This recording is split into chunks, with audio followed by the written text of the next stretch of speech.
Hey everyone, and welcome to the Atomic Cinema Experiment. We're deep into the 60s, I have no idea which number, but this is a sci-fi movie podcast. I am Peter, I am joined, as always, by Tara. Greetings, citizens. And this, as I said, sci-fi movie podcast. Every episode we get together, we've watched a movie, we're going to talk about it, and this actually is kind of a special occasion because we're finishing off, at least for now, because there's another one coming next year. But for now, we are finishing off the Jurassic Park franchise because we started this not a few months ago, but it was, back in spring, maybe the end of winter. And we started working through Jurassic Park because the first one was voted for by our patrons. We started working through, and this is the fifth one, and currently the latest until next year's Jurassic World 3.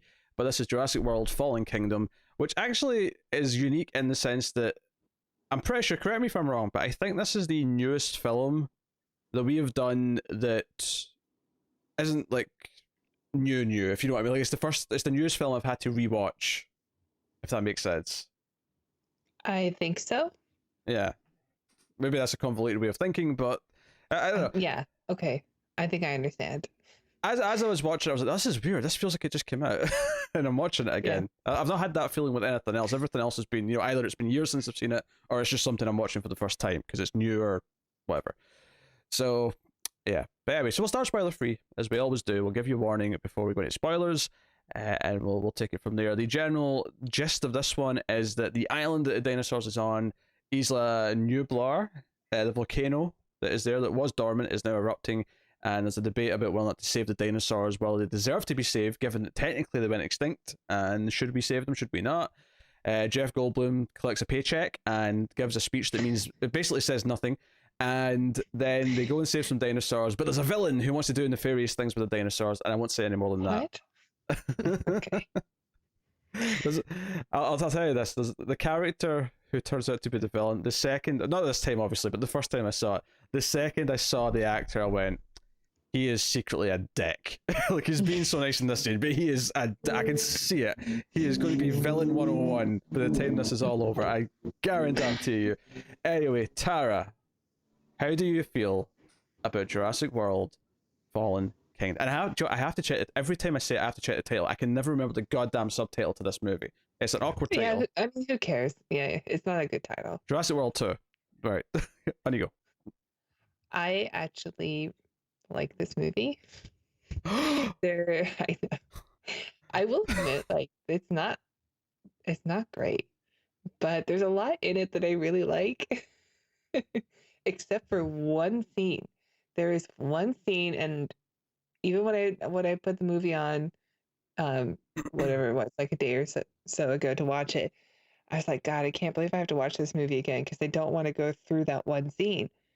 It just breaks me, and I hate that it's in the movie, but I also hate that it works so well. You know what I'm talking about? I actually don't, because there's several scenes in this that I would maybe expect that reaction from.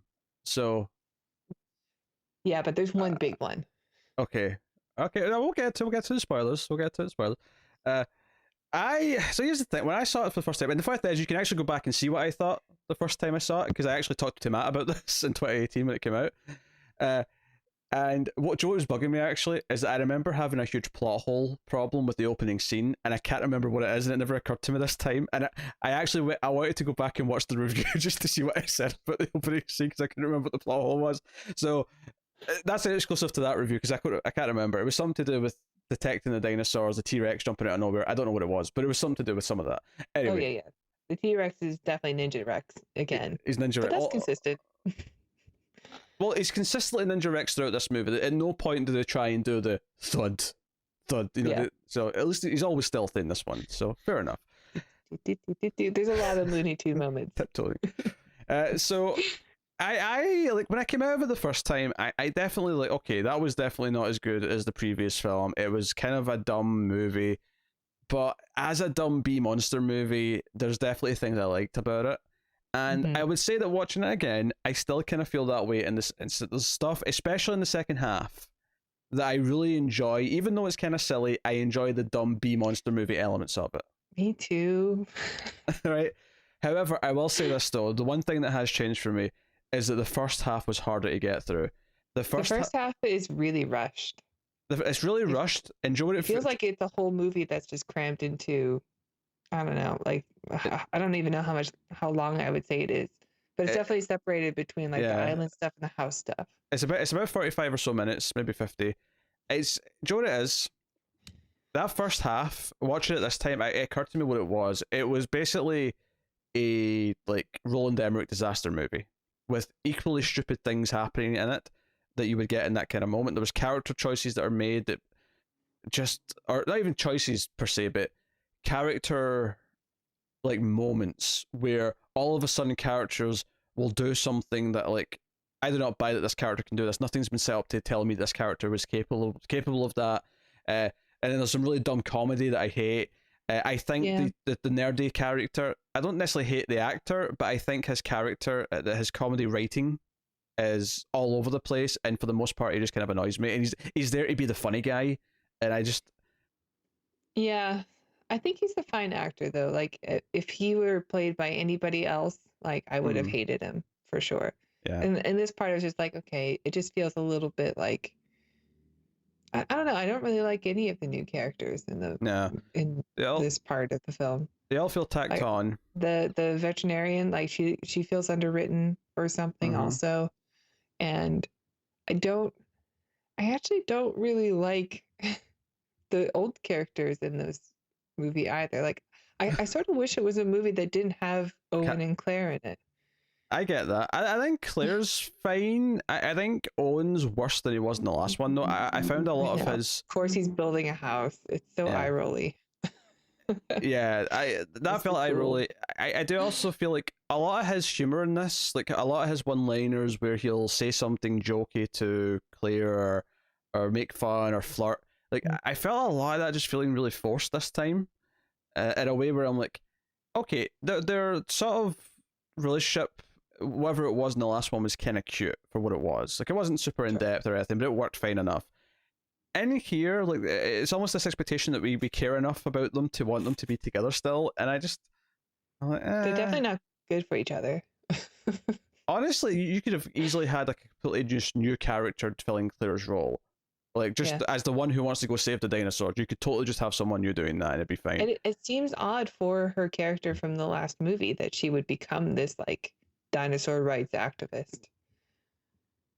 I think the argument is that because she had the arc in the last movie where she cares about the animals by the end, that it's went further and now she's, like, you know, advocating for them and all the rest of it. It's a bit of a stretch, I agree, that she's this extremely into it, but she saw firsthand, and this whatever.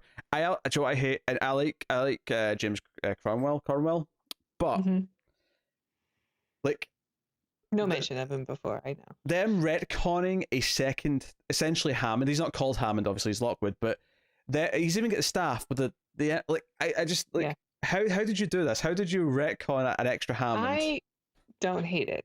Because I sort of like all the ideas that are presented with this character. So I'm honestly, like, I'm all right with it. But yeah, most of the new characters I just don't really, I don't know. There are heroes, but I want the dinosaurs to be the heroes. And I like the little girl character. Honestly, I like James Cromwell. The little girl's probably the best new character, and is the only one other than the Indoraptor. Oh well, yeah, the Indoraptor is the greatest. Right. But the little girl is like actually kind of likable, and I almost wish the whole movie was just her sneaking around the house, spying on things she wasn't supposed to see. This is the best part of the movie. Yeah. However, I will say that also kind of links up to the worst character in the movie, and that is Toby Jones. He's like, I can't really tell you who he is or what he is, and spoiler free, but Toby Jones' villainous character is absolutely awful. I hated everything with him. Is he the little guy? Yes, he's the small guy. Yeah. Yeah. There's a race going on outside. I get it, but he is like everything with the villains, because even the other character who turns out to be a villain, like he's a better actor because I've seen him in other stuff, and it was kind of awkward at first because he's got an English accent in real life. So he's one of those guys where he's not doing a bad American accent, but I still kind of felt like, oh, like I know what you sound like, so this is kind of weird. Okay. It's kind of that Benedict Cumberbatch thing where like he's not doing terrible at it, but I know it sounds wrong, and it's weirding me out. Sure. There's oh, what was I thinking of? Oh, forget it. I lost my train Sure. of thought. I'll tell you something. So there's a lot of stupid moments. There's a lot of dumb characters, really convoluted stuff happening. But despite all that, the fun B monster movie stuff. Whenever it's about people running from dinosaurs or dinosaurs fighting, I tend to be fairly into it. I will say, from a technical point of view, the one thing I do like, and probably because for the most part, Jurassic World one's better, right? As a movie, I think Jurassic World has a more hopeful tone. It's got a more Yeah, sort it of feels more like a summer blockbuster, fun family movie, and this doesn't. Like maybe no. the first half they're trying to go for it, but it gets real dark. Yeah, the first one feels like it's got this heart to it. It feels, dare I say it, a little Spielbergian, right? It feels like it's got this heart at the core of it, even if it's not as good as what classic Spielberg could do. It does have that kind of at the center of it. Whereas this one, it feels like they didn't even bother trying to do that. But what I will say about this is that there's definitely some interesting uses from the director and the cinematographer. There's a lot of shadows in this movie from the dinosaurs, and a lot of like cool little horror moments where there's like claws coming out or shadows in the walls. And there's one moment actually as they're leaving the island, which I actually think is a really good emotional little moment. And it's so weird because the movie up until that point is really bad. That is the scene that I'm talking about. That scene freaking kills me. I won't talk about it yet. Oh, so it's not because you think it's a bad scene, it's because it's too effective. It's so effective, and you're right. The movie up until that point is like kind of like, all right, it's kind of shit. What is this the movie that we're getting? Yeah, it's kind of shit up to that that happens, point. and it just like even I I was expecting the scene, and I was prepared for the scene. It wasn't going to be a surprise, and it still got me. It still got me. I just had tears coming out, and God, it is freaking brutal the way they do it. It's a really good one, and I think the sad part is that I feel like that tells me all these little moments of directorial touches that I really like tells me that if this director had a good script, he'd have probably knocked out the park. He'd have probably completely killed it. It's almost like he wanted to make the child running from a dinosaur hiding in her own home, but like it's like a big mansion and movie.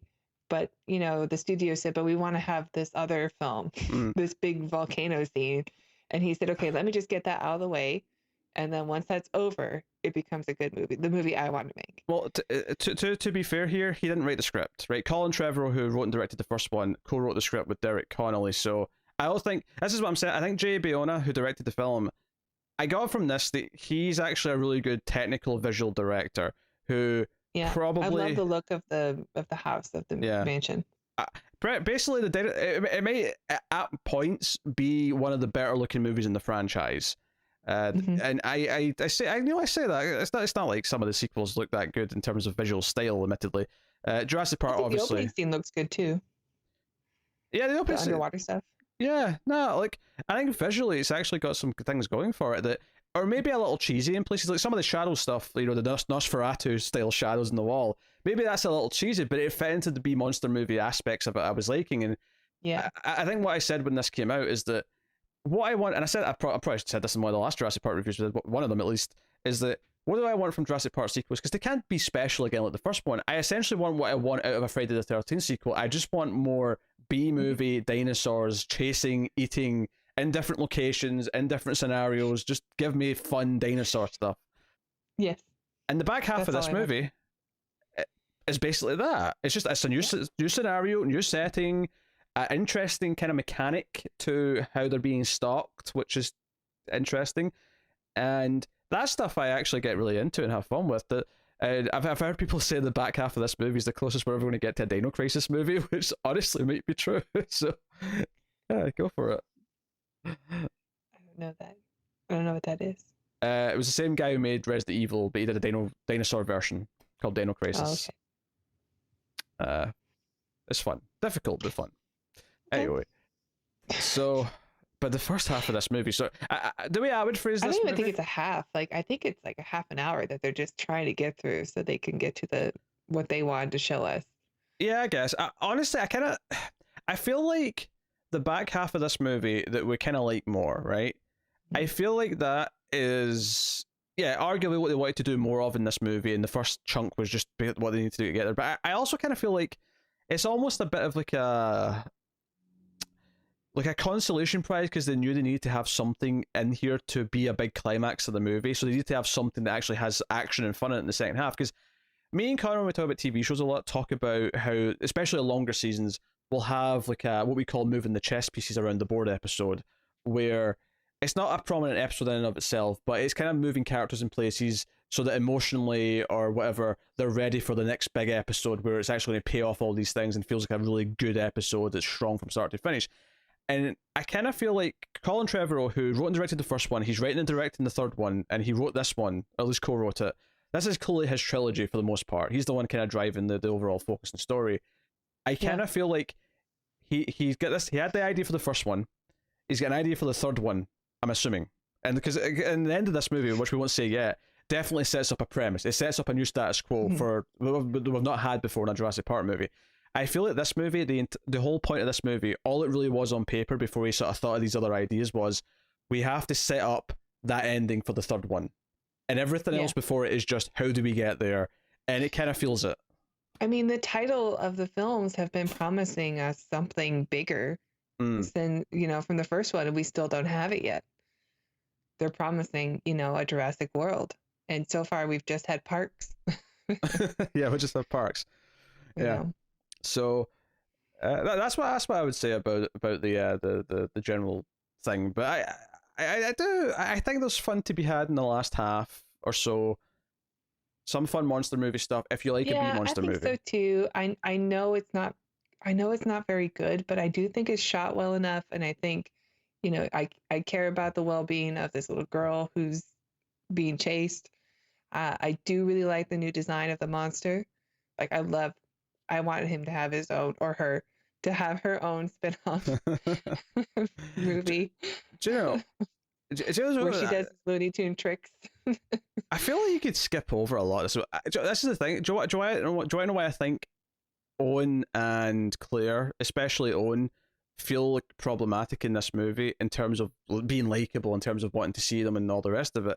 I think it's because they do that stupid sequel thing where they have to have them split up at the start, so we have to have the grow together again. And I'm like, see if they, like, let's say we skipped all the leaving the island stuff. Let's say they just showed up because they had, like, they'd heard somehow that something was going on, so they showed up to just try and, like, stop things together as a team who were united and had a goal. That might have actually been more fun. Deus ex machina of the film, and they were the ones that saved the day or something. Yeah, and we'd be happy because they swoop in like a superhero, and I don't know.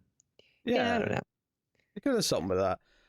Actually, I do have one other complaint, and I'm actually shocked, and I was shocked on the first time I saw it that I have to make this complaint. But even though it's Michael Giacchino doing the music, I actually think the music's a big step down from the last one. I don't think...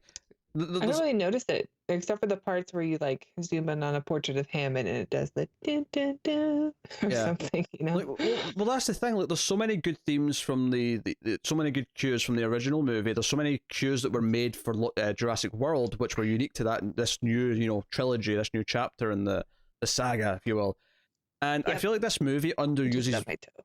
So, I feel like this movie underutilizes both of them. Like, there's only a couple of key moments where I can hear like a little bit of those themes come in. For the most part, it's pretty generic. Oh, disaster stuff's happening. Like, sort of sounds. And I guess that makes sense given like what it's doing, but I don't know. I feel like you can have the more horror movie element of the back half. Maybe he doesn't know how to do horror scores. Even the first half doesn't have much. Yeah. And it's not to say there's no good moments, because there are still good moments of music, but they just feel so much fewer and further between. So much of the score just feels forgettable this time, and it's weird. I don't know why. Especially since... I agree with that. And I do think Giacchino is really good. He is, and not only is he really good, he was really good in the last Jurassic Park movie, which makes it especially weird. Yeah. So, I don't know. It's it's a shame to say that, but I did feel it again watching it this time. So, that is that. Is there anything else we want to say before we dive in to spoilers? Would you like to talk about the design of the Indoraptor, since we've mentioned that it exists, so I suppose we can talk about how it looks. The Indoraptor, I love the gold leaf over the black skin. it looks poisonous and dangerous. The tiger stripe, if you will. Yeah. Yeah. Yeah. It's like blue, except it's black and gold. And bigger, I love it. obviously. Yeah. Yes. And bigger. And has the like shark teeth that cross over. Or like a gator. And really big claws, like big horror movie claws. Yeah, long fingers. Yes. Good for grabbing.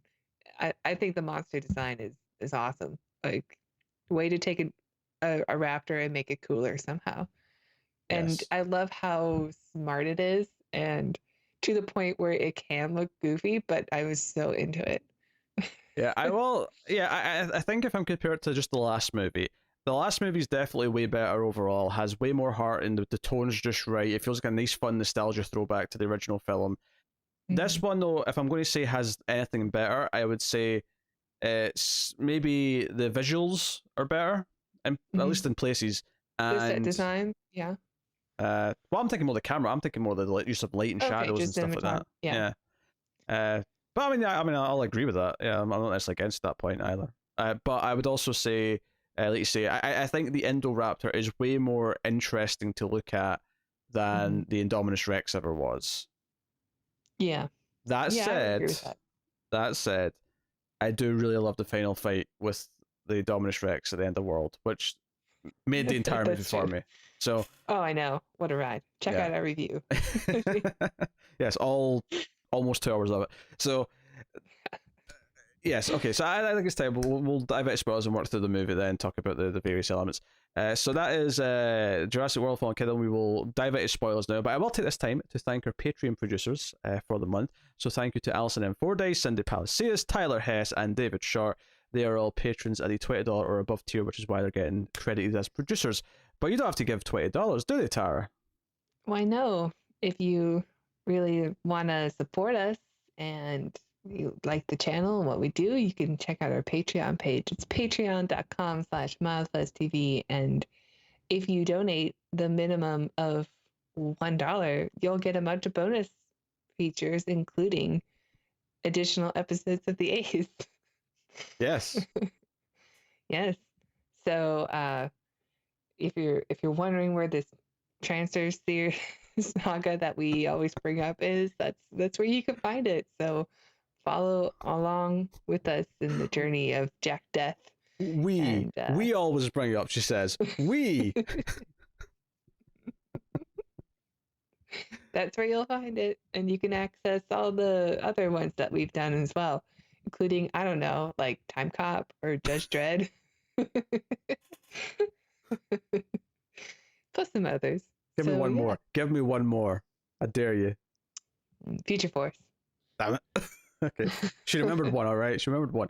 Tara's mojo's rocked a little bit because she went into the Patreon section on the last Twilight Zone we recorded right before this and made the biggest mess of it anyone's ever made of the Patreon plug. So I love that I only practice this like once or twice a week when we record, and I still am just so bad.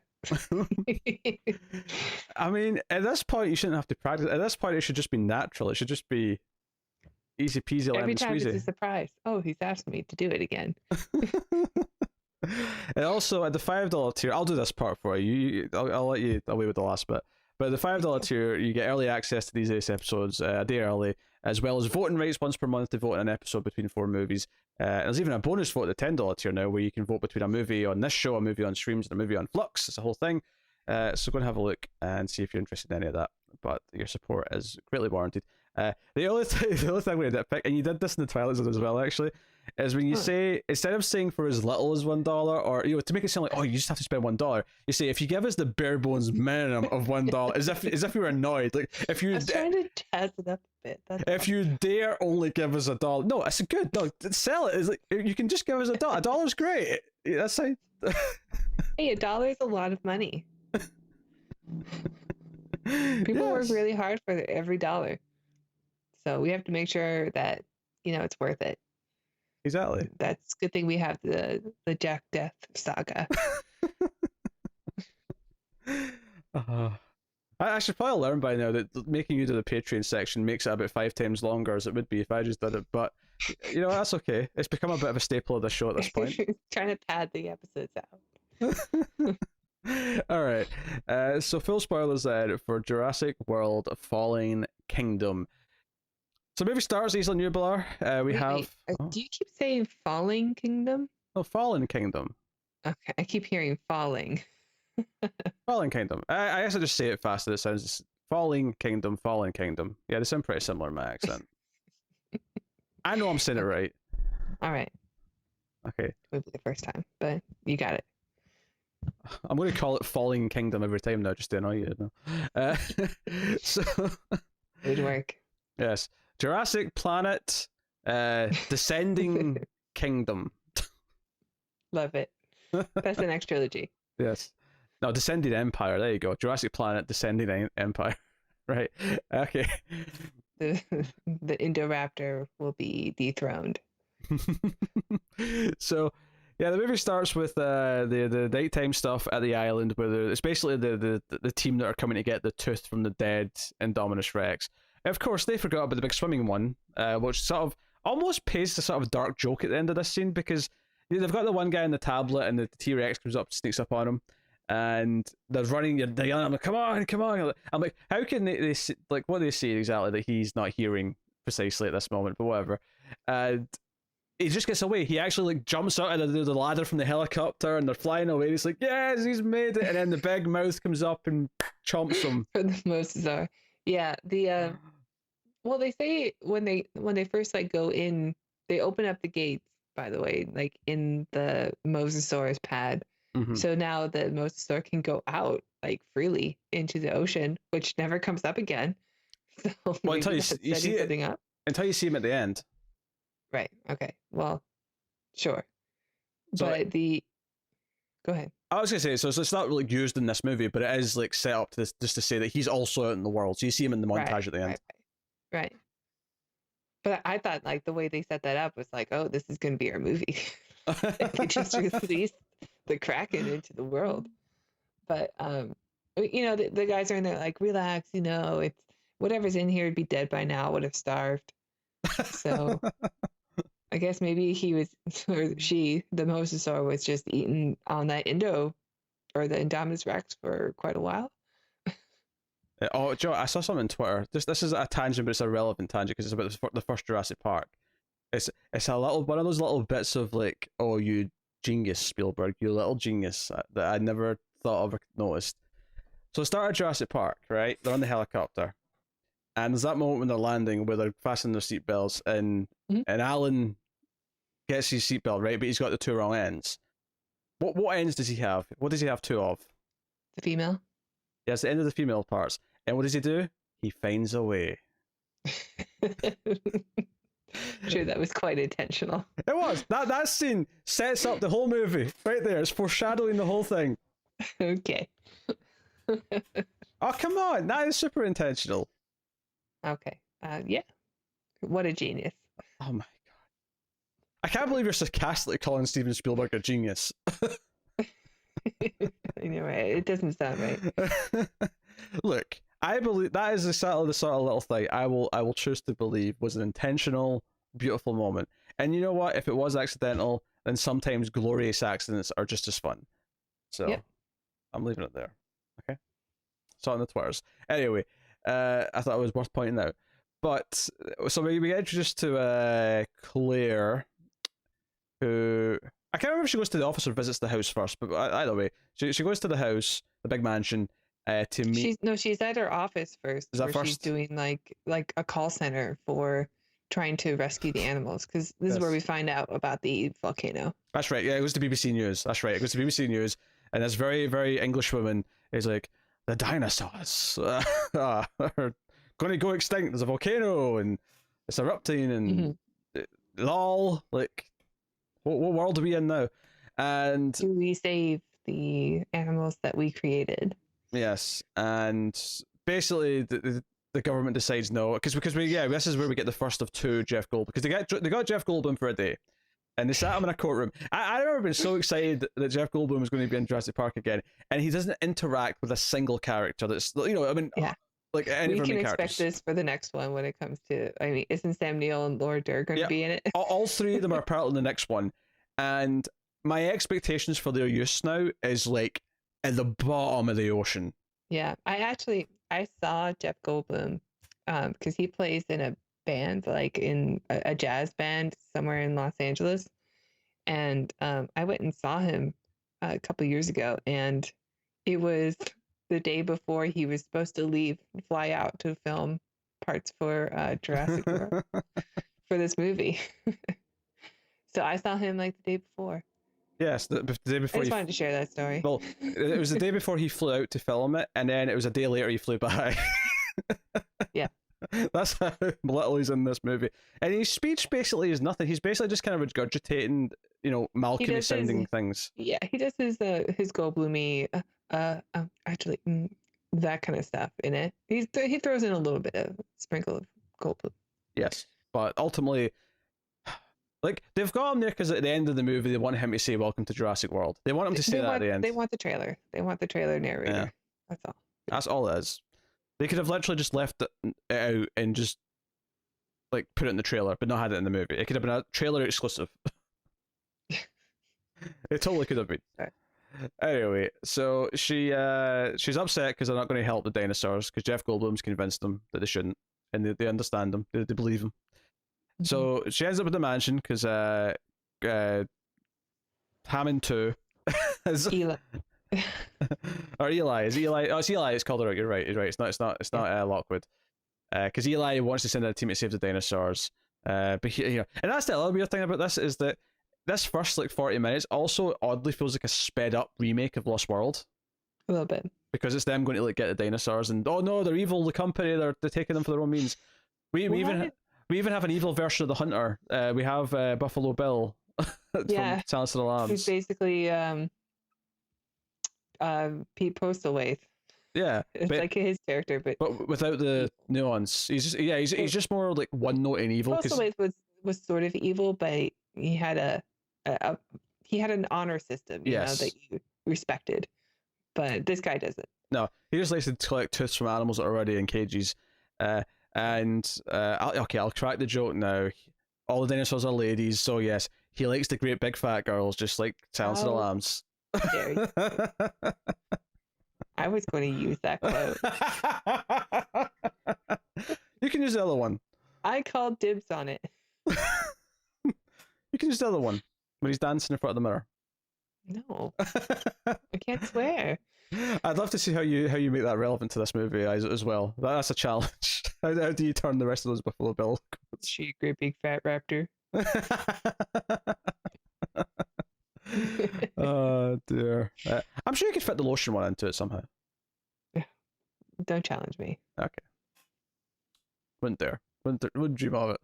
But so we're introduced to Lockwood. We get the big painting of Hammond. With one of the few moments we actually get a little bit of the Jurassic Park theme. And I appreciate it. I mean, because this is the thing. Jurassic World didn't have a lot of the actual Jurassic Park themes, but it had a couple of big moments where it really let them play.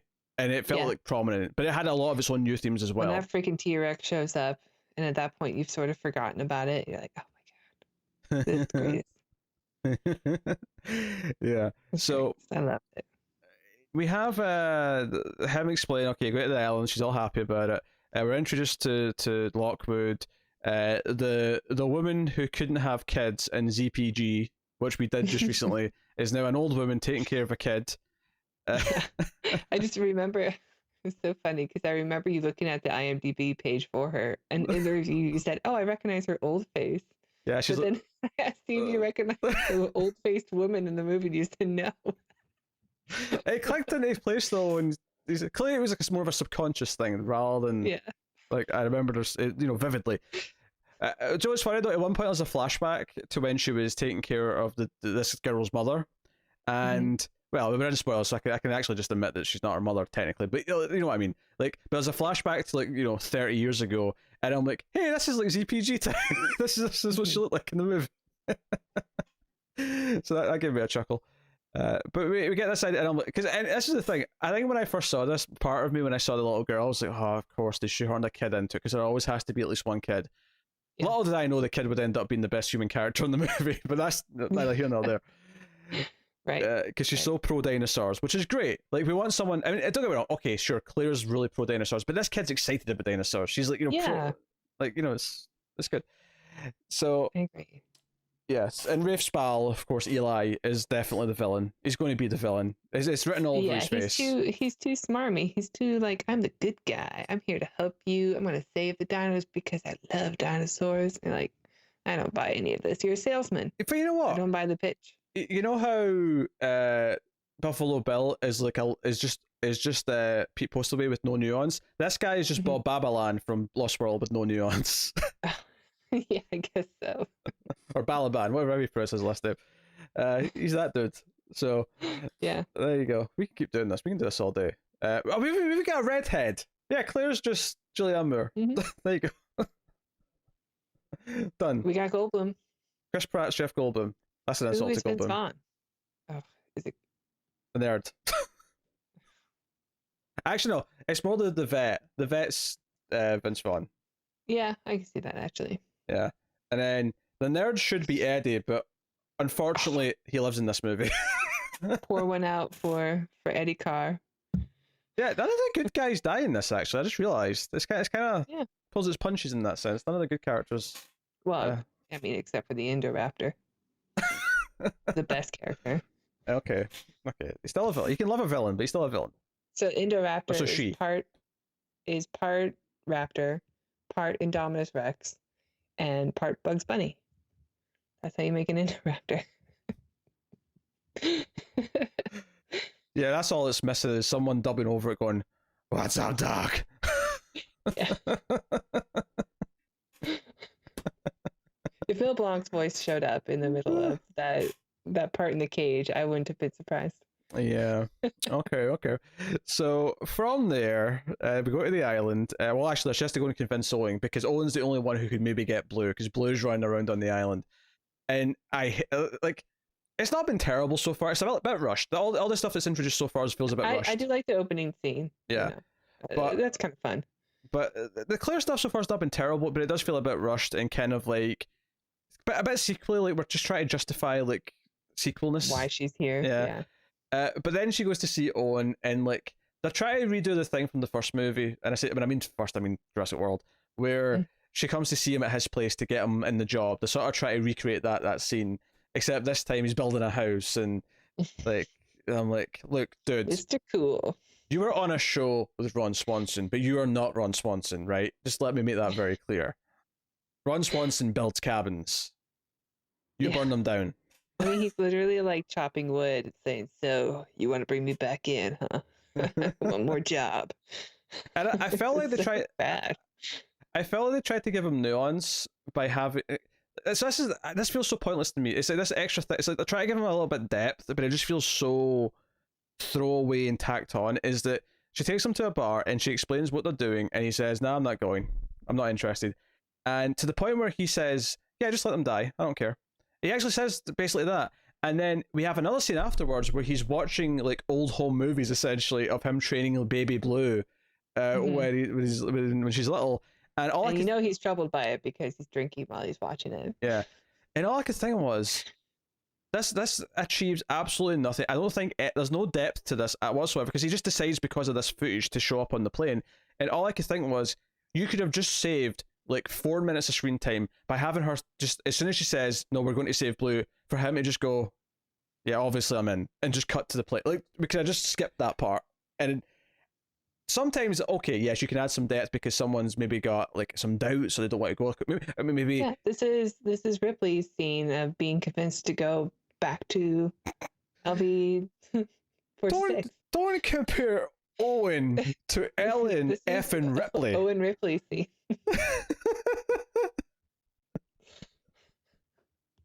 Don't you dare. How dare you? Is that a bad taste in your mouth, huh? I didn't like saying Owen Ripley either. Oh my. Oh, his initials literally just say the word "or." Yes, or something else. Let's go with something else. So, Okay. but yeah, I see your point. They're trying to But the thing is, he's not scared though. There was nothing about that first movie that made him scared, and there's nothing in this movie. He's just supposed to be this goofy badass the whole time, right? Yeah. He's a badass except for the one couple of stupid scenes where they want him to be really silly, and then he's really silly. But he's never scared. No. Not once, ever. I really don't like the character of Owen. I don't like him in Jurassic World either. Having him be like scared, because the experience might have been interesting. That might have been some nuance to his character that would have been given him some depth and make him not less of just a goofy caricature. Or just get like they try to make Muldoon into Indiana Jones, and they thought, well, we'll get Chris Pratt. But if you actually had a character like Muldoon as like the raptor guy, like that would make more sense to me. How about this? Someone who's like really intense, Yeah, okay, I can see that. What about Pete Postmate? What if he came back because he wants to save the dinosaurs? Would that not be more nuanced and interesting? Isn't he dead? Didn't he die? Well, the actor may be dead, but I just mean the character more so than I do the actor. But the idea that someone who used to hunt like stuff is like, no, my hunting time is over and I don't want them to be extinct. Just because I hunted for sport doesn't mean I want them all to be dead. Like, I don't know, you could do something interesting with that arc, maybe. Like, there's potential. Owen's just, I'm cool and I do one-liners that I build my own house. Yeah. I don't know, I hate that so much, but I do. Yeah. But they're not Arnold one-liners. They're like smarmy one-liners that he says before things, not funny ones that he says after. I don't even remember any of them from the film. He said at one point he walks up to Claire and goes, "Remember, if something happens to me out there, you're the one who made me come." Yeah, you're right. Yeah, and I feel like the general joke there's fine. Like, I can see that working with a different actor and a different maybe writer to maybe writes towards that tone. Sounds like we're really picking on Chris Pratt. We're not anti-Pratt. No, I mean, hey, I love Parks and Rec, and I love Andy in Parks and Rec. This is not an anti-Chris Pratt thing. But some of his movie choices. He's great in Guardians too. Oh yeah, he's great in Guardians. I like Star-Lord. Yeah, he's great in Guardians. Great Guardians too. Look, I love the second Guardians. I know you love the second Guardians, but do you actually dislike the first one? I thought the first one was fine. I thought the second one was better. The disrespect from you today is unparalleled, quite frankly. So, anyway, they go to the island, and so I'm going to skip over a couple of things because there's a couple of these one-liners. And okay, so Pratt and or Owen and the vet go to look for Blue because she's like the vet, so she's going to like take care of her and all that. And he finds her, and he's like, "Oh, I'm on your side." And of course, the volcano starts erupting soon after this. But we have the big double cross where, almost with no build up, this guy we've been introduced to, Buffalo Bill's character, he immediately just goes villainous and holds him at gunpoint, and that felt rushed to me in and of itself. But then the vet, who has she pulls a gun on him and says, "Oh well, if you kill me, I can't keep the raptor alive because Blue jumped on one of the dudes and he shot her, so she's injured." And I'm like, nothing about this character has made me think for a second that she's the sort of person who would pull a gun and say, "No, like this is a thing where a character maybe at the end of the movie when they've been through a lot of shit I'll buy from." But literally in the space of about 30 seconds, we've went from not knowing that she, like who this guy is, or that he's turned villainous, to then, oh no, now she's got a gun on him and it's a standoff. Like, why are we having a standoff? This is just so stupid. It's not my favorite part of the film. Yes. I do like the little glimpse of the horror that we get with the scene with Claire and Franklin when they're trapped and something's coming through the sewer system that's in there. Well, I like to... And you get these little flashes of lava that starts to light it up a bit. I like the visuals. I like the mechanics of the dinosaur, and I like seeing more different dinosaurs because we always go back to the same few. Yeah, that is definitely a big positive of this first part of the movie, is that we get a lot more dinosaurs than we've seen before. But I did like the mechanics of this. I think it does get ruined a little bit because the comic relief character is constantly cracking really unfunny jokes because his whole thing is that he's scared of everything, and it's kind of not funny. Yeah. The whole, is it a T-Rex? Is it a T-Rex? I know it's a T-Rex, and you're not, it's not a T-Rex, but it does look like something really vicious coming towards you in a room that you're locked in. And I like the the lava kind of seeping through. That scene I think is pretty good. Yeah. With the exception of the comic relief.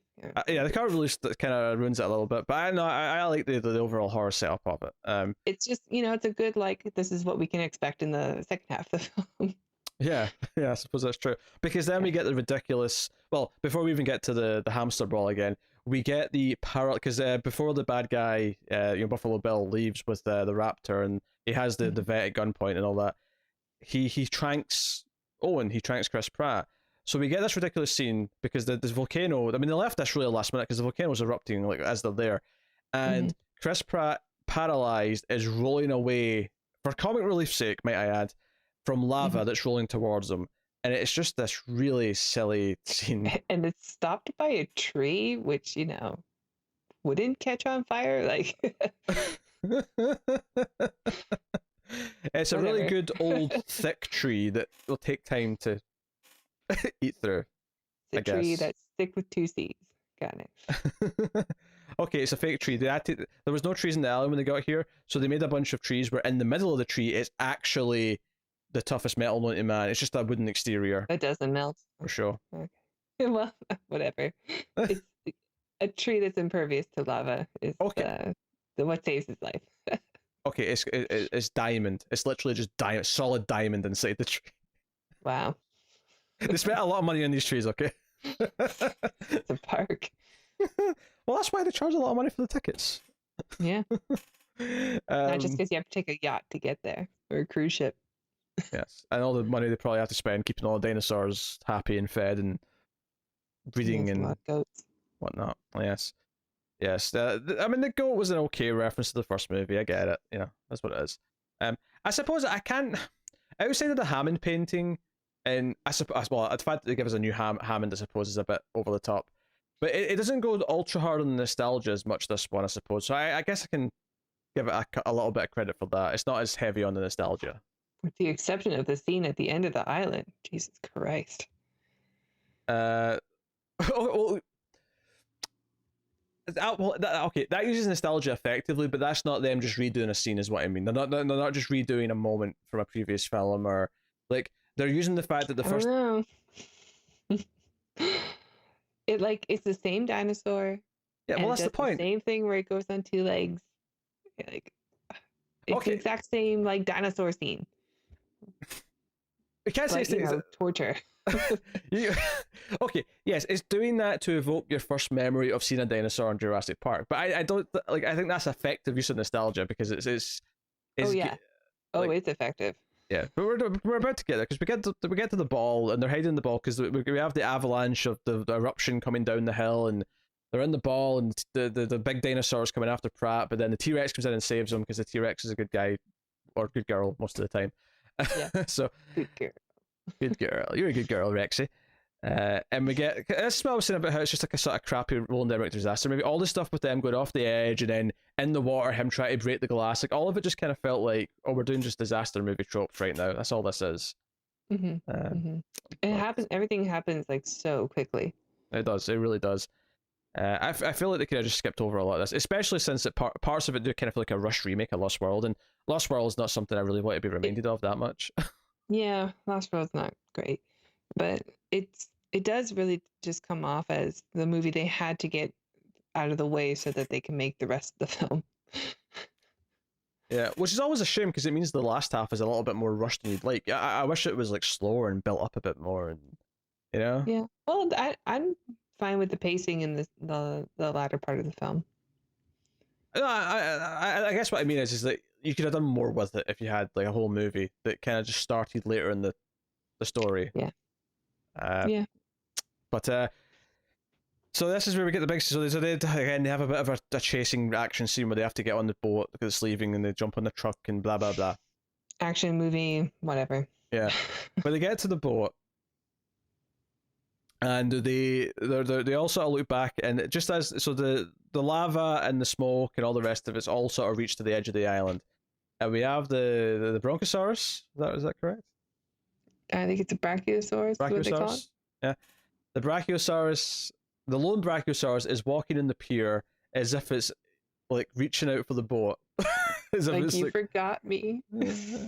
And as the boat goes away and they're watching, we see it be engulfed by the smoke and the sort of red. But so not only do we see it on the pier on its own, but we get this, quite frankly, wonderful visual of the smoke like enveloping it, and then we see, because of the red ember of the the lava color behind it and the light from that, we see just the silhouette of the Brachiosaurus do the leap kind of pose from the first movie, and be left behind. And it's effective. It's like all of a sudden, like, the director is like, "Hey, I'm talented and I know how to do a moment, so I'm going to do this." Oh my god, I hate this moment because it's so hard to watch. It's just so effective, and it's a little bizarre because you think it's a Jurassic Park movie and it's going to be, a fun adventure with a little bit of horror in it, and you get this moment that's like, it's like the end of Marley and Me, but worse somehow. Like, it's it's so rough, but like, I can't say it's bad, because it definitely like hits you. No. It hit me hard I like this both moment. times that I watched it. I do like the moment. All the stuff with them traveling on the boat is just kind of whatever. Like, I like that they have the practical T-Rex heads for all the stuff around the T-Rex, but the actual scene itself, the comedy of them like sneaking around the head because they try to take some of his blood or whatever. It feels like kind of goofy movie comedy. It's the sort of stuff that I expect again in like a Michael Bay or a Roland Emmerich movie. Mm-hmm. Yeah, it falls into those traps at times, which is a shame. But this is where things get interesting back at the house. Although there's some bad stuff here too, because this is where Toby Jones shows up as the auctioneer, because by this point we kind of know that Rafe Spall's the villain, because he kind of got mad on the phone at one point and he's been like yelling, "Oh, where's my dinosaurs? Like, get them back! You'll get your money!" Blah blah. And yeah, I mean, once the Pete Postlethwaite guy, Buffalo Bill guy, like, it turns on them, you're like, okay, well, obviously he's acting on orders. Yeah, so we see like him, Buffalo Bill, collect all the teeth from the various dinosaurs when they're all trapped. So there's no sport in it, but so he has no honor. It's just like, no, he wants this for his necklace. He's taking all these teeth. Mm-hmm. Although some of them are pretty big, so maybe it's not a necklace. Maybe he's built more of like a wall, like display or something. So so we know he's a villain, but he meets with Toby Jones, and everything with his character, he's like, "Well, you're a dilly. Maybe I'll just call my all the buyers and cancel the whole thing." And he's like, "Yeah, but look, each of these dinosaurs can go for at least $4 million. Like, $4 million is a slow Tuesday for me." Like, I hate every line that comes out of his mouth. He's terrible. Yeah, he's not good. Plus, $4 million seems pretty low for a dinosaur. Especially since most of them burned up on the island, so they're pretty rare. Yeah, they're more rare than they were before. Although the implication is that a lot of these people who are buying them will make more, because now that they've got dinosaurs, they can retroact. They can figure it out. Mm-hmm. So, but yeah, this is where we get some of the fun stuff, because I actually love so the little girl sneaks into the base. She hears some of this talking from them too. She gets into the lab that's under and which, by the way, the secret lab under the mansion is very Resident Evil. I don't know how that works. It's very Resident Evil. So that gives me a chuckle in the B movie sense. But as she's listening to them, there's this great moment where the cage for what we later find out is the Indoraptor is behind her. And we don't see it, it's all complete pitch blackness. And we just see the claw come out, and it's coming slowly for her. And I'm like, I like this moment. I like what this is doing here. So, and at this point in the movie, most of the stuff to this point has been mostly bad, right? But then we just had the leaving the island moment with the Brachiosaurus, and then we have this moment with the claw. It's like, oh, maybe this movie's clawing its way back. Maybe there's something here. Yeah. We've got a Frankenraptor down there. Frankenraptor, yeah. Monster. So there's a bit of build up here where she's trying to tell the old man, Rafe Spall, when he's accused, and Lockwood Hammond 2.0 flat out basically confirms that he's doing this. Rafe Spall just kills him. It makes it look he's died of natural causes, and so he's a proper villain. He's willing to kill for this. He killed Zephyr Cochrane. Unacceptable. I can't believe it actually took you this long to get a Zephyr Cochrane reference in. Yeah. I know him for two roles, Ephraim Cochrane and Farmer Hoggett from Babe. Well, he was in Star Trek before that role as well, so you've That's true. got at least two He's Star Trek royalty. roles. So, but like He's done more also after that. Oh, no doubt. He's one of those guys who just pops up a lot, just in general. So ultimately, this part of the movie is a little bit fuzzy. They get to the thing, they get caught. Owen and Claire get caught, and as do the others, because the nerdy ones are with them as well. And they end up in a cell. And they break out because the dinosaur with the big head, the big hard head, is in the next cell adjacent, and he sort of tricks it into. Is it Pachycephalosaurus? You sound. Or the Ankylosaur? You sound confident. But he tricks him into using his head, literally, to break down the wall and so on. And I'm kind of just glossing over this middle part because honestly, there's not a whole lot here at this point. It's really after this we get to the good stuff. We'll talk about all the dinosaur stuff first, and then I think we'll double back and talk about the girl before we get the girl actually being chased and stuff. We'll talk about what she actually is and the implications of that.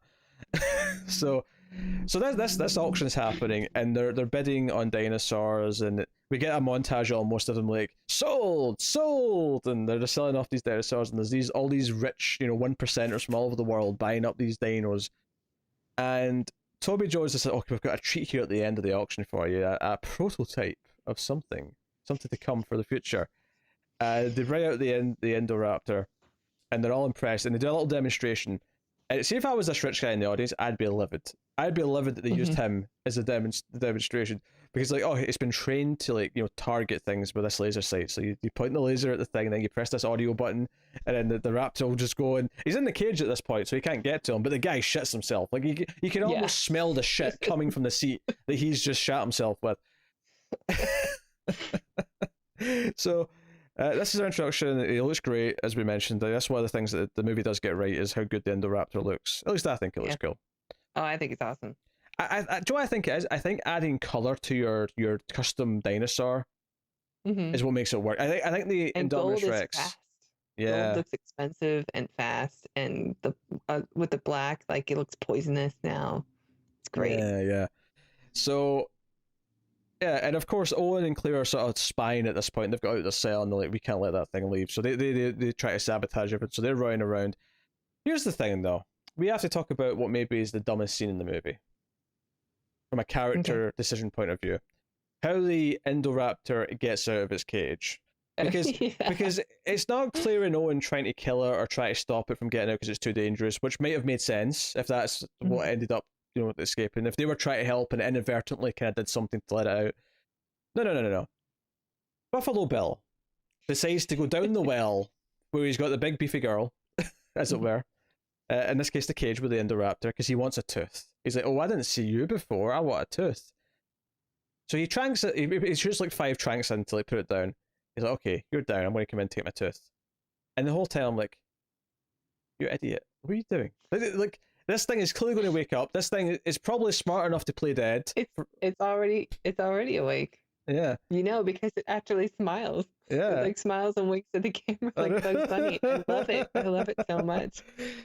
And of course, he's got his arm, and this is what I'll appreciate. This is that it actually goes a little bit proper horror movie here, because he gets picked up by the arm and he's like dangling, and then his arm just gets ripped off, and then you actually see the Indoraptor swallow the whole arm. He's like, gulp. Yeah. He's like, look, like a fish. He's like, gulp. I love it. So that's that. But yeah, dumb. It's one of those things where like you had to rate a character be this idiotic to get your third act going, because we had to have it out of the cage. But so that sets up. He had to go in and put the lotion on him. It puts the lotion on the claws. I don't know. Anyway, so I tried. That's the best I could do. I respect the attempt. I respect it. Yeah. I can't force art. So of course it's driving around now, and the main part of the house, by which we mentioned, there's a big sort of lobby area where it's like a showroom for like dinosaur bones and skeletons, and there's a big triceratops. It's the completed Animal Crossing fossil museum. There you go. It's a complete Triceratops in the middle skeleton, which is relevant for the ending, may I add. So it becomes very, very important. Well, it's just the skull, I think. Sure. Okay, maybe just the skull, yeah. But it's like the whole skull with the horns. Yeah. But they make you just as a space. I thought there's a lot of sneaking around in this room, like going around the display cases, all that kind of thing. Both Owen and Claire and the girl. So I think it's at this point, well, maybe because they find the girl sort of before they end up running around. They run into her because she's actually running from Rafe Spall because she's kind of basically witnessed that he was that Lockwood was murdered. So she's kind of on the run. She goes down the dumb dumbbell, and Dumbwaiter. Dumbwaiter. Thank you. That's the word I was looking for. Thank you. Dumbbell was funny though. I'm glad you enjoyed it. Okay, I'm glad you enjoyed it. Look, I'll just call it what it actually is. It's a lift. Okay, it's a goddamn lift. Well, it's not meant for people. I know that. Yeah. I've seen other kids' movies where the kids use these things to go up and down that aren't meant for people. Sure, yeah, they're always in old houses. Yes, but she's on the run and she runs into Owen and Claire and she recognizes Owen because she's watched some of the footage of the Blue. The training for Blue. Yeah, so she kind of like warms up to him and she likes dinosaurs and they're on the run. But the big reveal here, right? The big reveal that we find out is the reason why Hammond and Lockwood split ways is because Hammond fundamentally had a moral disagreement with Lockwood because Lockwood wanted to use the tech that was cloning or recreating the dinosaurs to clone a human being because his daughter died when she was relatively young, and this little girl isn't his granddaughter. It's actually a recreation of his daughter. So it's not literally his daughter. I always sort of say that a clone person obviously isn't the exact same person in the sense that they have different experiences, they grow up with different memories and stuff like that. I would say it's a lot closer to someone's like child than it is their. So I mean, granddaughter's not an awful like sort of way of putting it in some ways. Yeah, and her caretaker is trying to train her to be more like what his daughter was. That's the shady part for me that feels immoral to me.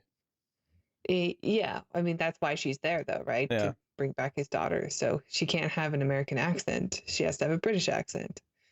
Yeah, I'll be honest. Like I hated this caretaker lady the second she was like, "Not Bath, Bath. The Queen's English, dear." I'm like, "Shut up." It's a bath. The start me, okay?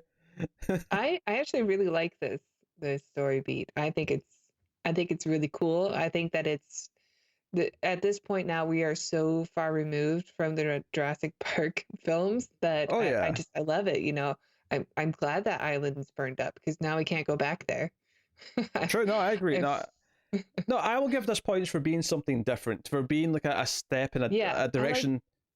I like makes the idea sense. that they were like the Steve Jobs and Wozniak of cloning, and they had to split because one of them's like, look, dinosaurs are great and all, and obviously I love them. I have a whole museum of them, but like we can really use this to do something truly great and bring people back from the dead, and I think that's a really cool element to introduce to this, to make it a newer. I mean, like, yeah, of course, if you can clone extinct animals, like, why wouldn't you want to use that technology to see what else you can do?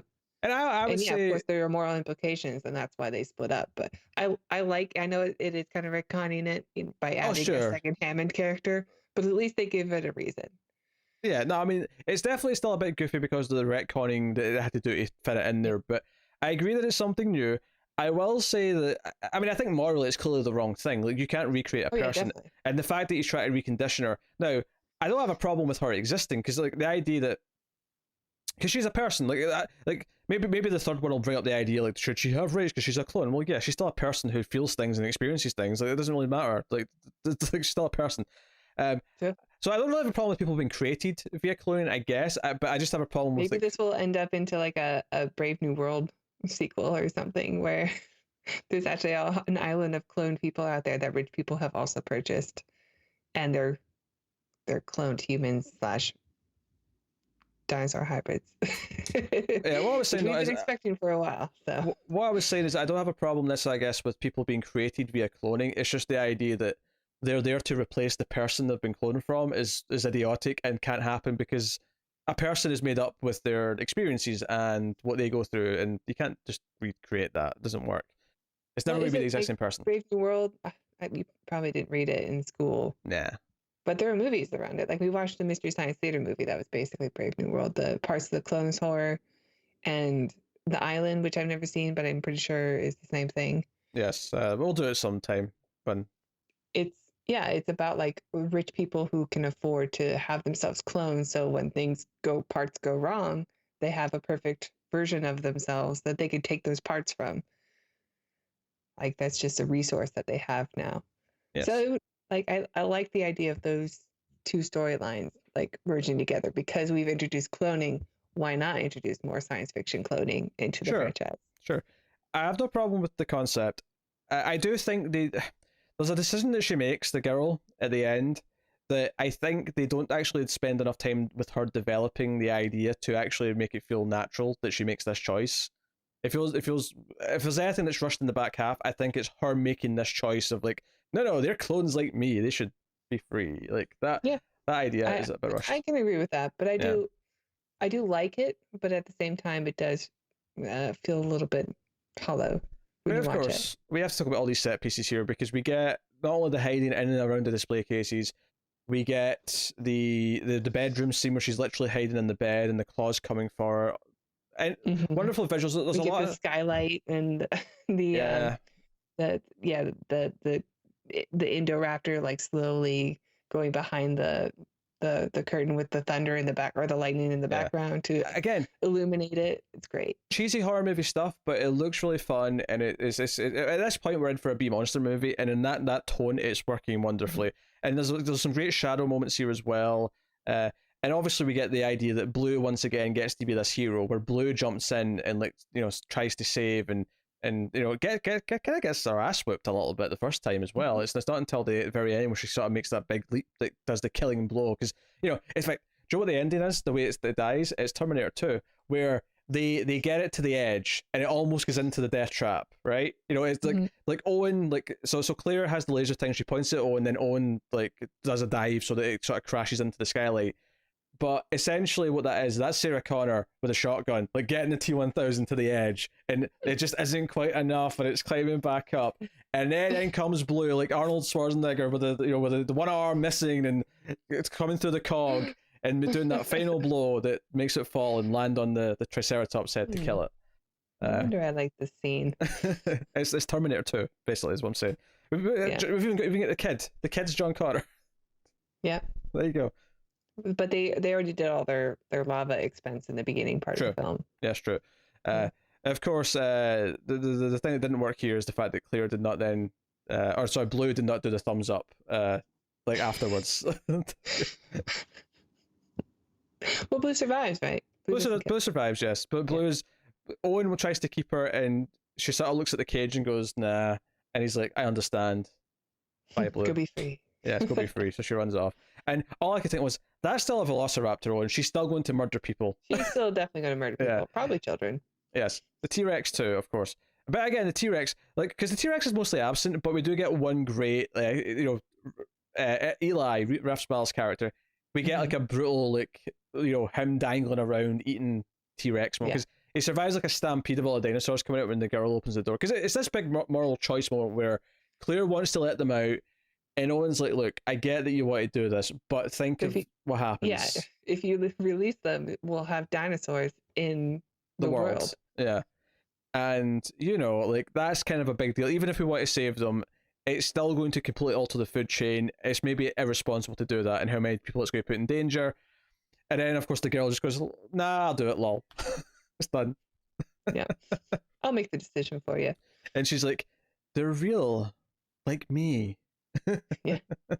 Hey, if she gets to live, then they get to live. That also was a pretty hard scene to watch in the theater. I remember watching it and going, wait, am I going to have to watch all these dinosaurs die after you made me go through that horrible scene halfway through?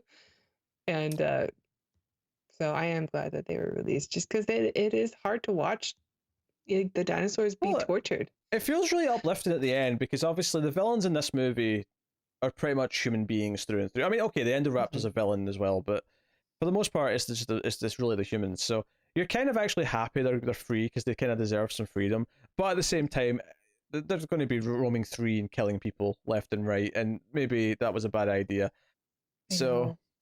it's just But I can't wait to see the sequel where like there's a hiker who thinks he's getting stalked by a bear, and then all of a sudden there's a raptor. I want the Jurassic World that they've been promising me.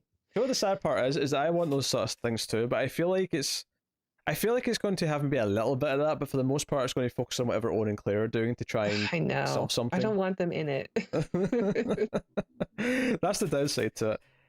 I want like people to be trapped in a mall because there are dinosaurs outside the exits, and yes. This is what I want. I want as a dinosaur loose in the mall, and people are trying to like hide and close off certain stores and shutters to escape them. I want Chopping Mall with a Velociraptor. That's what I want. We can have this. I mean, to be fair, did you watch endless possibilities. Did you watch the short film they put out to tease the next film? Like Trevor made like a little short film about a family in an RV on vacation who get attacked by. Oh, I think I did actually. Yeah. I it's been a while since it came out, so I don't remember it too well, but I remember it being quite good for what it was. Mm. Just this family being like, almost killed repeatedly. Maybe we should do a little bonus, a bonus review of it. A little bonus. A little $5 or $5 review. Why 5? Why not 50? Why 50? Why not 500?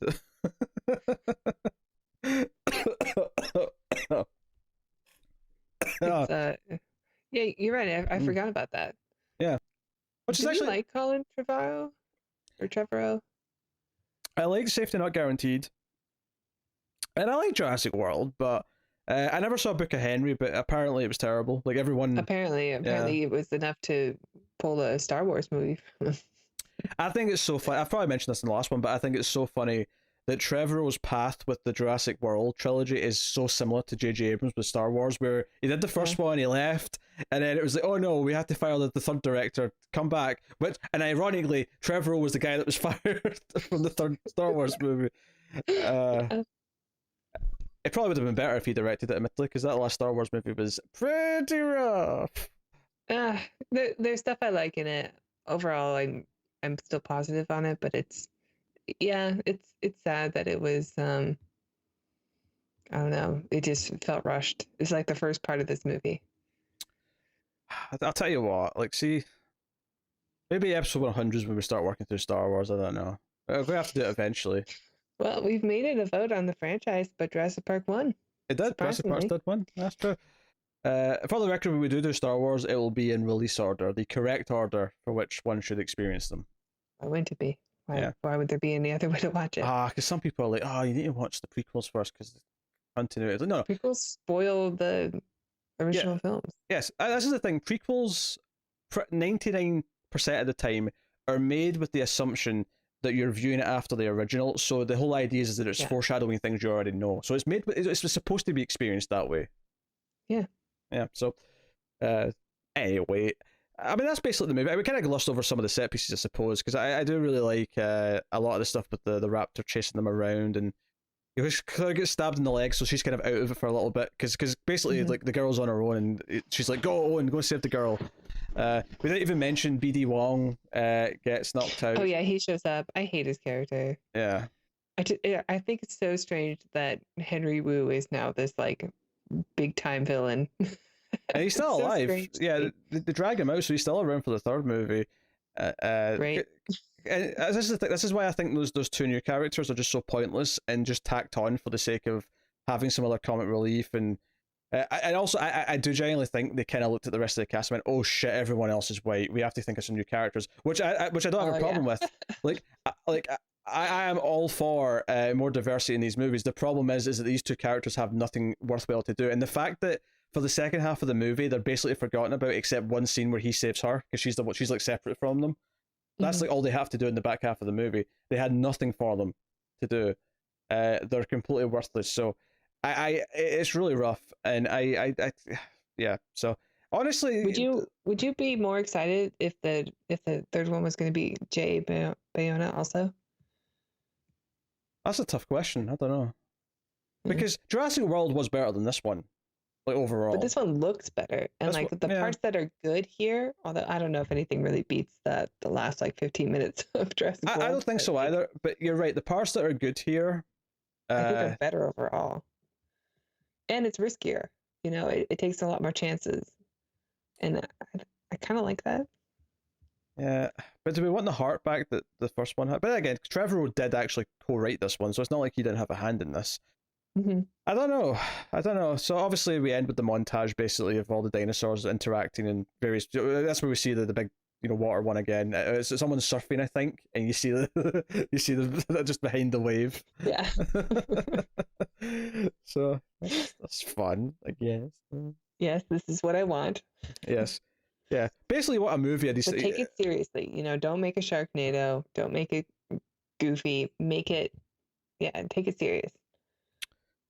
I just want dinosaurs in a mall now. You've made me want this so bad. I know. I think it's because it's been so much with the jungle and all these open locations. We had the kitchen scene in the first movie, but I feel like I really what I liked about this movie is just the idea of having one badass dinosaur in a closed location and people running from it. But then with the little hero that raptor that could. I'll say it again. I said this in the last one, but I'm still impressed they made us root for a velociraptor, given how they were treated in the first trilogy. Like, yeah, they were always the most villainous, vile, dangerous dinosaurs of them all. Yeah, you're right. Because they were smart. Yep. And I don't know, like once you were targeted, even before the targeting system, like that was it. You were prey. You were going to be hunted. Yeah, nice touch, by the way. That is after the T-Rex kills Rafe Spall's character, he steps on the tooth, like the Indominus Rex tooth that he had, because that's what he's carrying, and he crushes it with his foot. And I'm like, that's a nice touch. It's kind of like how in the last one he broke up the Spinosaurus skeleton. Right. Kind of the same idea. Oh, you're so badass, huh? How come I'm here? Can't beat the original, bitch. That's right. Rex has got attitude. Yeah. For surprisingly, not that much T-Rex, I still really like this one. Yeah, no, I think it's because we got a cool monster for the back half for them to run from. I really do, man. That Indoraptor, I can't say enough good things. Yeah, I hate every time of the villain characters though. I don't even like a lot of the good guy characters either, admittedly. Like honestly, the best case scenario probably what you say is just have new characters, and then that also solves the diversity problem of hey, all of our characters are goddamn white. We have to maybe shake this up a little bit. Stop trying to force Chris Pratt down our throats. Like, I don't want him to be the next Indy. I don't care. Yeah, just give us a new main character, right? Yeah. Who's not just a plain typical white dude, and yeah, go from there. Why not? But no, we have to have Chris Pratt again. I don't know. All right, Firefly. Did you like the movie? Well, your lap was comfortable as you were watching it, so I guess so. Yes, Firefly. That's how you rate a movie. They like a nice long movie, so they can just sleep on top of me for the duration. But okay, I guess we're about the point where we're rating this then. You look like a Bond villain right now. That's an Austin Powers villain, but I'll take it. I know, but it's based on a Bond villain, so I'll go with it. Firefly. Okay. All right. So we're going to rate Jurassic World Fallen Kingdom. It's very dumb, and a lot of it is quite bad. Because as much as there's stuff that I do quite like in it, and there's stuff that I do, because the visuals are at times are really good. There's some really good shadows and light effects and things like that. And the Indoraptor's a lot of fun. Chasing around the house, the girl's likable, the little girl. But there's a lot of things that are bad as well, like really bad. So with all that said, Tara, what is your rating? And please. Oh, I thought you were going to go first. To explain. Never. Yeah, I agree. Like there's a lot of peaks and a lot of valleys in the film, but I really do enjoy the back half. I hate most of the human characters, but I do think the visuals are really strong, and the monster designs are really strong. All the chases are really good. Even the stuff in the beginning that I don't love, there are some gem moments in there, Overall, I am still like I still really like it. I think it's a solid 7. Like I think it's worth watching. I think it's fun. Like just know that there are some bad moments that you just got to get through to get to the gold. Just panning for gold through the Jurassic World sequel. I think 7's a bit generous, but I think so. I think it's good. Yeah. The first half, for the most part, as bad as it is, the awful villain characters, the lead characters who are kind of just there to facilitate what's going on rather than actually being characters. There's a lot of things that I can't say work that are really annoying and are annoying elements that I can see in other movies as well that make them stick out even more. But the Indoraptor's cool. There's some good visuals, some good moments of direction. Once it's in the mansion and it's the being chased around by the Indoraptor, you're kind of at this peak here. With some other standout small moments as well, like the Brachiosaurus, like some other stuff. But so when it's a fun B monster movie, it's just being that, it's working. When it's doing all the rushed volcano stuff, and I think overall I am going to give it a fairly recommended, but with caveats, 6. Okay. I agree with 6 too. I will add on though. Still rather watch this again in Lost World Jurassic Park. Yeah, Lost World's not good. I think it's I might want to watch this again more than 3 as well, but it's more of a fight. Like I think there's. They're pretty on par. I think. Yeah. Obviously 3. They both just embrace the B movie aspect of it. Yeah. Although 3 is definitely more consistent. It doesn't have this weird rushed first half where and then it starts to become better. No, it does. It just like you're in it. Yeah. You're in the movie like from the beginning. And notably that Jurassic Park 3 is like 38 minutes shorter than this one. Yeah. Which is pretty significant. Yeah. Well, this was 2 movies in one. Yeah. Jurassic Park 3 was just one film with Tia Leone just yelling through so much. So I guess I mean, not that I said we're going to rank them at the end, but I mean, hey, it's only 5 movies. So the first one, obviously, then Jurassic World, I think, and then 3 or this one, depending on your taste or mood or what elements you like more than the other. I think it's tough because I feel like 3 is more consistent, but this one has got higher highs, but has much lower lows as well. Yeah. So it's kind of a toss up, and then I think Lost World Jurassic Park's easily a last place for me. Yeah, me too. It's just dull. It's just a dull movie. It like I love Jeff Goldblum. I do not like him in that movie at all. And I don't want to say that about a Jeff Goldblum film. Yeah, well, so basically the Jeff Goldblum's really here so that they could have him say at the very end, leading into the third one, "Welcome to Jurassic World." Finally, we're going to get it. I'm excited. Yeah. Dinosaurs in the mall. And I'm saying that because we can't have Haven say it now, so I'm the next best thing. So you got me saying it instead. Hey, that's fine. Yeah. So, for the last time, at least until Fallen Kingdom 3, Fallen Kingdom 2, Jurassic World 3, Dominion comes out. Hello, John. Hello, John. Hello, John. Hello, John. I really hate that man. All right, I'm done. So that has been Jurassic World Fallen Kingdom. Please do let us know what you think in the comments. You can like and subscribe. Liking is really important on YouTube if you're watching on YouTube. You let YouTube know that you think it's worth recommending, so they'll recommend it to more people, and we'll find more audience members, and that's really important for the growth and all the rest of it. So it's obviously free to do. Just clicking that like button, and I know it's some YouTubers will remind you at the start and the middle, and truthfully, it's easy to forget to do it. So maybe we should yell at you to do it more. But I don't want to interfere with the show too much. So just click the like button. If you're a little bit more effort, if you listen to the audio version, but you can go to Apple Podcasts if you listen on there and rate 5 stars and give a little review. That also helps. Very similar idea. It'll recommend us more out to other people.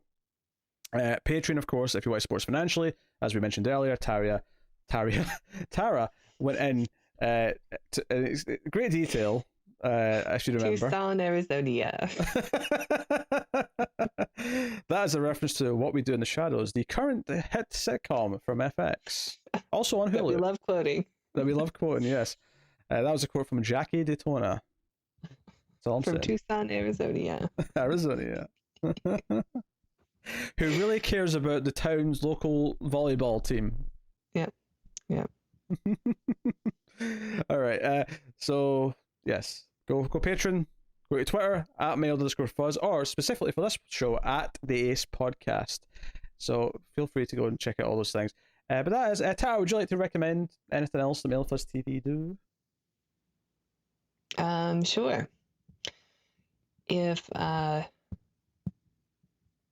no, actually. If you're happy and you know it, clap your hands.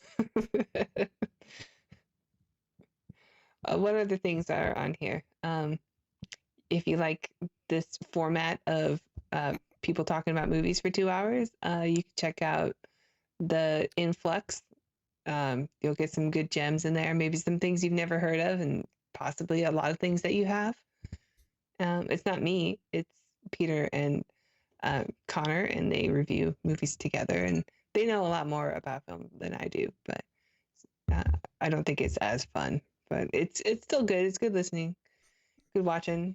Check it out. So this is a roller coaster. So that went from being I have no idea what to say, so it was a train wreck, and then it veered into okay, recommended Influx, and very complimentary, to self-deprecating in a way as well, because you said you just sell yourself short, Tara. First of all, secondly, I appreciate the compliments though, and then it nosedived with it's not as fun, and maybe you should check it out. I just there was a lot. This movie had peaks and I valleys. wasn't expecting a review of my recommendation, but That recommendation had peaks and valleys. Yeah. it was about a 7. 3.6. Not great, not terrible. All right, that has been the Atomic Cinema Experiment. Hopefully you've enjoyed us working our way through the Jurassic Park movies. And I can tell you that we had a vote, because we knew this was coming to an end, this franchise, so we had a vote for what we would do next in terms of franchises.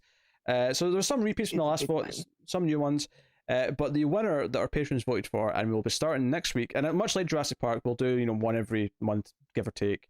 It's not going to be like 7 episodes in a row, but we are going to do the Planet of the Apes franchise. So we're starting with the original 1968 classic next episode. Look forward to that. Thank you, patrons. Yeah, so there you go. But there you go. That is us. So thank you once again for watching or listening. We always appreciate it. Keep watching science fiction movies, guys. And computer, add salsa. She a great big fat raptor.